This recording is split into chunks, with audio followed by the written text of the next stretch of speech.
So I didn't really mean to do a part two, but before I lose my train of thought, this is, an addendum or an addition to the previous pod about the Candace Owens and, just the misconception or the misperception when you don't have the complete picture and you're not listening to an actual full presentation of what a person is saying.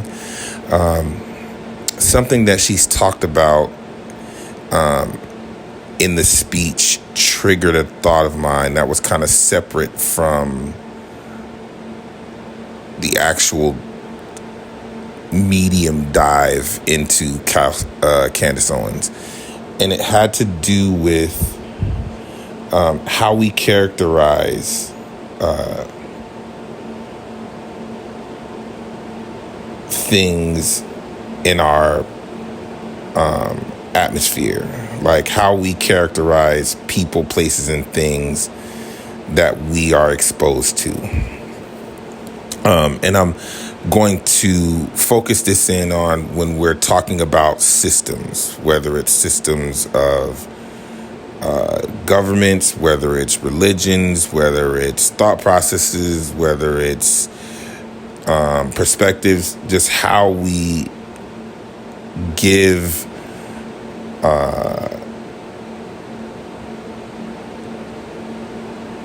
a level of characterization, and not a level of characterization, but how we actually characterize these things that we're describing, especially entities that are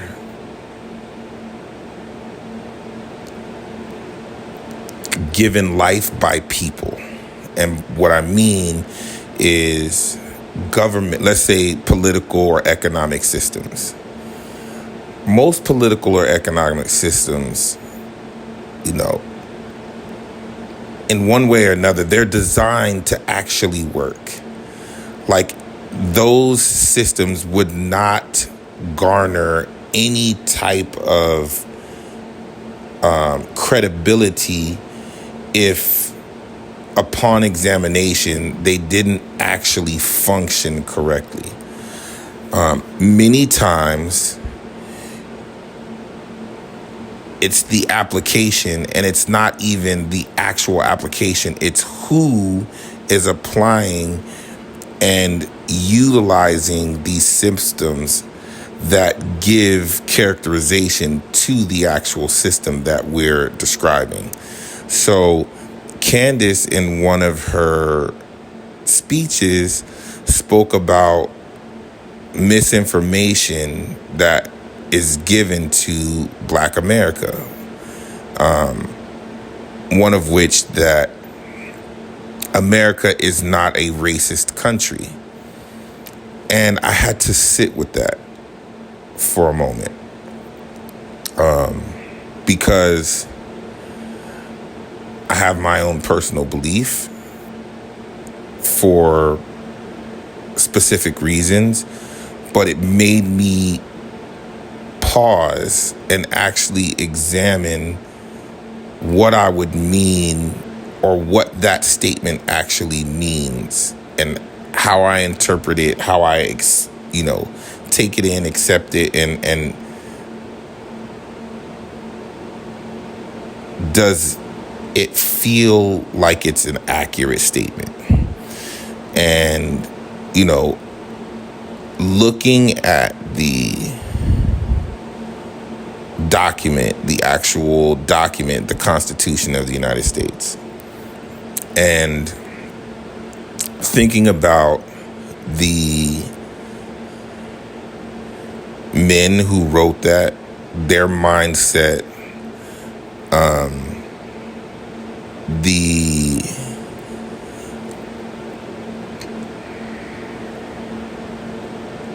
language used within the document. And I'm talking about before the 13th Amendment, before the Civil War, before slavery was abolished.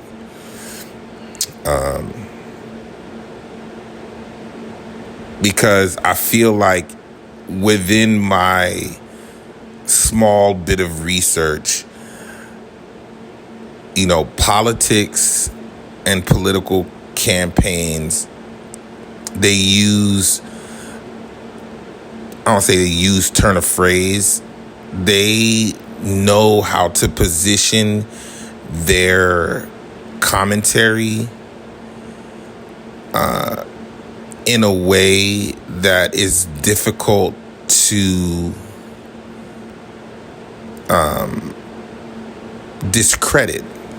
That's why they pay speech makers and marketers and political advisors the money that they get, because they're going to use whatever documentation, whatever content is out there to the best of their ability to build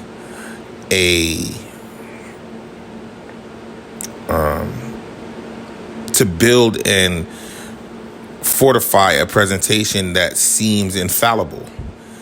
So when she makes a statement like America isn't a racist country, I'm sure part of that is in the Constitution, there is no mention of slavery. There is no mention of slaves or black people being slaves in particular. And that the mention of slavery or servitude isn't really spoken about until the 13th Amendment.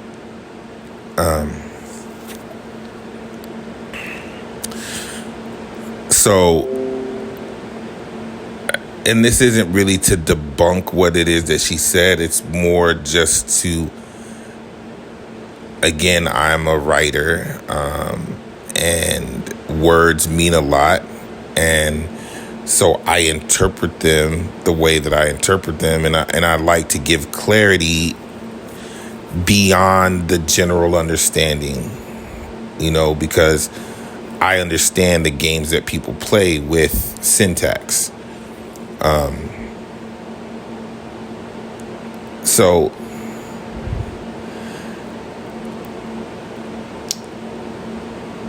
first, you can say, or you can attempt to characterize America as not racist using the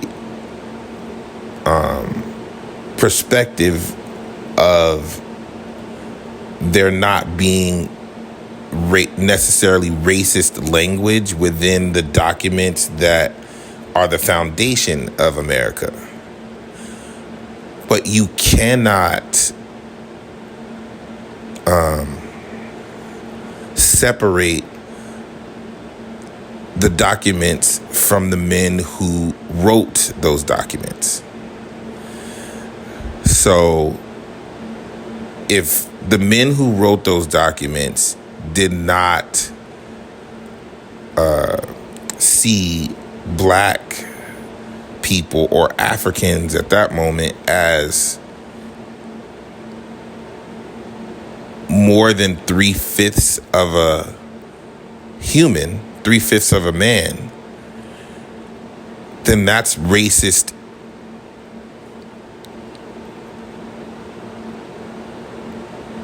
Period.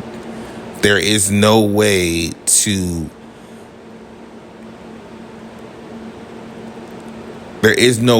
deny that point, no matter what language they actually used in the Constitution.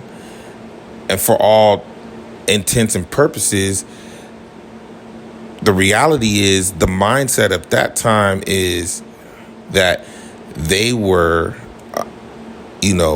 created by God as the superior being, and it was their duty that they were to utilize these subhuman individuals in the way that God saw fit for them. They felt as if they were doing God's work. They felt they're not going to characterize themselves in a negative way because they didn't think they were doing anything that was negative. But ultimately, if you have to actually create and do a 13th Amendment, that means that everything prior to the 13th Amendment supported a system that was racist in inception. And if that ideal of white supremacy is proliferated and morphed into modern times, then America very much is still a racist country. Now, there may be people within the country that are not racist, but the systems that are in place that are part of a white supremacist ideology is racist. They are racist. And these are the things that are used within politics, within all marketing. It's called smart marketing when you can utilize what's right in your face to try to create a narrative opposite of what it actually is. Like, that's genius marketing. The greatest trick the devil ever played was convincing man that he didn't exist. And I think that you can have progression without lying and without posturing and without removing the truth. Now, Candace spoke a lot about all she does is speak the truth. Well, if all you do is speak the truth, then maybe there are some truths that you have yet to realize or that are disagreed upon by other individuals. And that's okay. But facts are facts. If you had to create a 13th Amendment to abolish slavery, and slavery comes from an ideology where there are entities on this planet that are less than human, and therefore they're meant to serve and service those of you who are God's people. That's a racist. That's racist. Period. And I don't know how you get around that. And actually there is no getting around that. So I understand what was done, and I just wanted to speak upon, that actual phenomena, because there's a lot of economic systems that in their most purest form, they're not negatives. They're not evil. Like, they talk about socialism or communism or any of these other, not any of them, but some of these other alternative political and economic systems. And, we're in America, so we champion democracy, we champion capitalism. If you read the Constitution, America is not a democracy per se, it's a republic. A democracy is where every person's vote counts in the political process. We have the Electoral College, which can be considered, these regions that are in the Electoral College can be considered republics. And those republics, their votes are weighted to create whatever the political climate is going to be after said election, which means the popular vote or the vote of every individual that gets cast may not equal or give the same result as, well, this republic has the most people, but it has the least amount of political power. It has the least amount of political pull. So there's a lot of misconceptions and misperceptions that are perpetrated. So there's not necessarily a clear picture of how and why politics work the way in this country that they do. And the execution of these political ideologies or these economic ideologies, the people who are doing them are usually the ones that, for all intents, well, in plain language, they're the ones who fuck it up. Their greed, their desire to take advantage of their position, being in a position of privilege and power, where they can try to take advantage of the system before it actually works the way that it's supposed to work. And those are the examples that you're seeing that are unsuccessful and that are, creating, impoverished nations and conflict within these countries and revolutions, because the implementation of these systems is being done by crooked people. Politics in the United States, the issues are because there are crooked individuals who are utilizing these systems to their own advantage and not the way that they were designed. Capitalism is fueled by greed.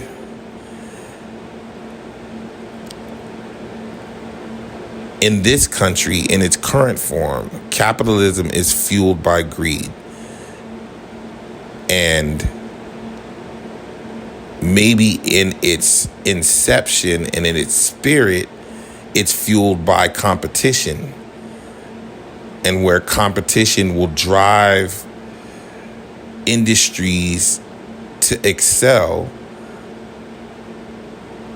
in this iteration that we live in, someone's always trying to be dominant. Someone's always trying to run and rule the field and leave everyone else at a disadvantage. So the idea of capitalism is not corrupt, but the people who are the surveyors and the implementers and the titans of industry, these people are crooked. They are greedy, and they do want more than what they've rightfully fought for. And that's what's causing the issue financially for the citizens of this country. And it's so ingrained, it's such a part of the American way that someone who is impoverished, who all of a sudden becomes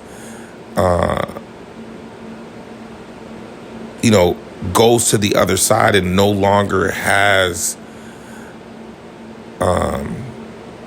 issues with money and resources to keep their position, they're more likely to take on the characteristics and the personality of those who just, were just abusing them. The people that were keeping them in poverty, they will switch their whole mentality up to keep their position because greed is that strong. How many examples do you have of companies that aren't greedy and call the fucked up shit that they do business? This is just business.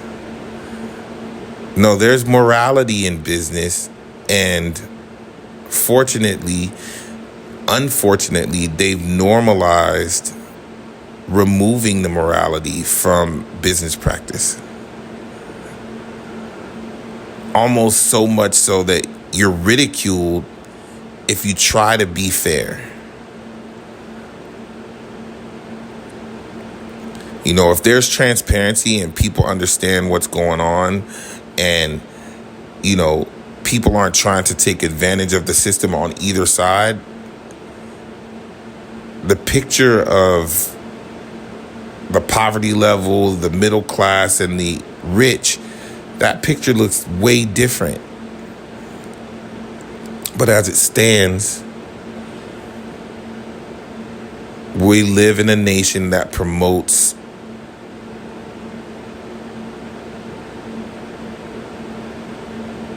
the idea of get yours while you can. Don't think about your fellow man.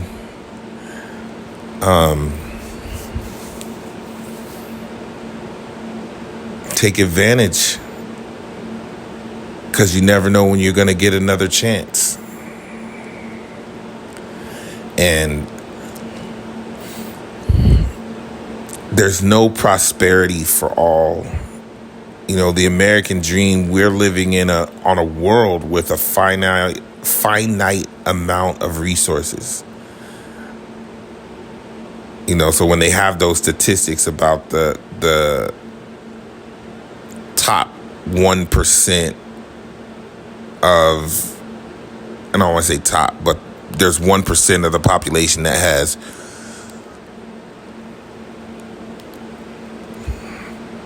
85% of the world's wealth, or whatever that statistic is.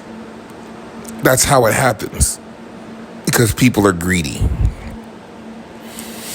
So when we're speaking on any institutions, whether it's a political ideology, whether it's an economic system, you know, it is correct to evaluate the system and see if it is actually fair when you're going to characterize it, but also don't allow iterations where these systems are being put into place and maintained by evil individuals that said system is a failing system, is an evil system, there's inequality built into it. No, that comes from the people who are actually creating the construct that this system is going to run in. And we need to be aware of that. That it is so important, the character and the measure of the men and women, the humans, the individuals that we put into these positions to execute and run this or these